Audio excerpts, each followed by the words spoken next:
पूर्व deputy CM और कांग्रेस के वरिष्ठ नेता टीएस सिंहदेव ने जी मध्य प्रदेश से एक्सक्लूसिव बातचीत की है और इस दौरान उन्होंने धर्मांतरण समेत कई मुद्दों पर अपनी बात रखी। धर्म और बाबाओं को लेकर के सियासत बहुत गर्म है। पहले प्रदीप मिश्रा पर भूपेश बघेल ने निशाना साधा, अब उसके जवाब में धीरेन्द्र शास्त्री ने भूपेश बघेल को देश छोड़ने की बात कही है।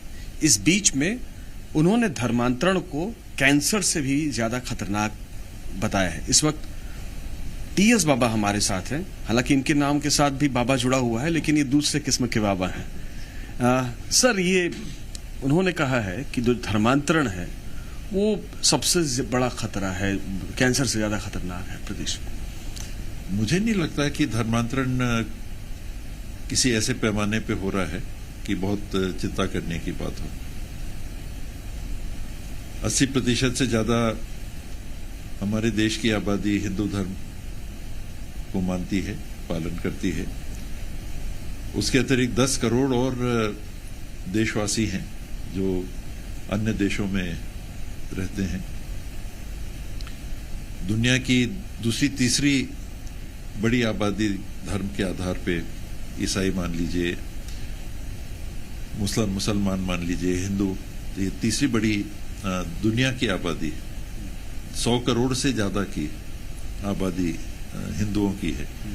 150 करोड़ अगर हम पहुंच रहे हैं तो उसका 80% तो 120 करोड़ हो जाता है।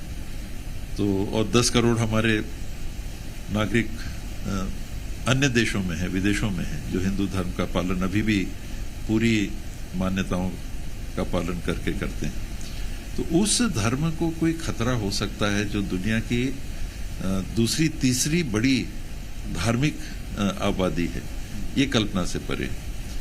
दुर्भाग्य से विगत दशकों में कुछ संस्थाएं जो पहले अपने आप को सामाजिक संस्थाएं कहती थी, सामाजिक कार्य में संलिप्त अपने आप को बताती थी, वो लगभग पूरी तरह से राजनीति में अब खुल के सामने आ गई। भूपेश बघेल ने कुछ दिन पहले बयान दिया था कि ये जो बाबा आते हैं ये अंधविश्वास फैलाते हैं, और उस पर धीरेन्द्र शास्त्री जो बागेश्वर धाम है, उनका कहना यह है कि भूपेश बघेल को देश छोड़ जाना चाहिए अगर उन्हें ऐसा लगता है तो। दोनों बयानों पर आपकी प्रतिक्रिया? कई बाबा हैं जो भ्रांतियां फैलाते हैं, मैं भी इस बात को कह रहा हूं। मैं किसी राजनीतिक दृष्टिकोण से नहीं कह रहा, मैं किसी अन्य दृष्टिकोण से नहीं कह रहा, मैं भूपेश जी ने क्या कहा उसके संदर्भ में नहीं कह रहा, बाबा जी ने क्या कहा मैं उस संदर्भ में नहीं कह रहा।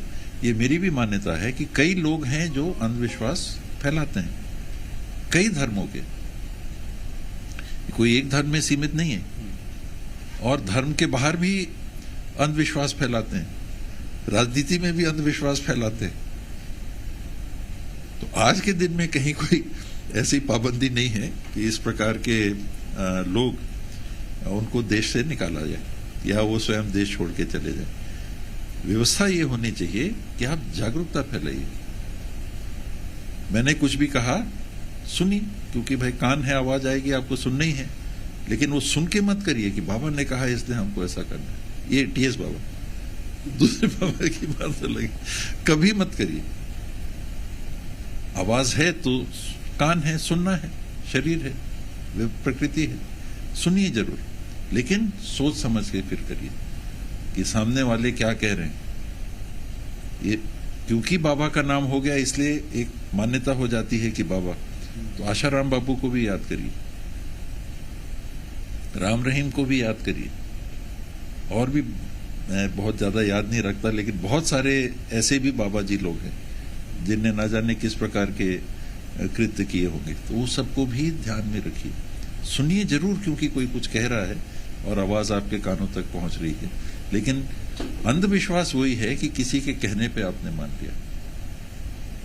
आप जानिए, समझिए, फिर करिए। बहुत बहुत शुक्रिया हमसे बातचीत करने के लिए। टीएस सिंहदेव, टीएस बाबा, जो बता रहे थे कि जो बाबा इस तरह के बयान दे रहे हैं, दरअसल वो भारतीय जनता पार्टी के एजेंडे को, उसको फायदा पहुंचाने के लिए काम कर रहे हैं। कैमरा पर्सन राकेश के साथ रूपेश गुप्ता, जी मीडिया।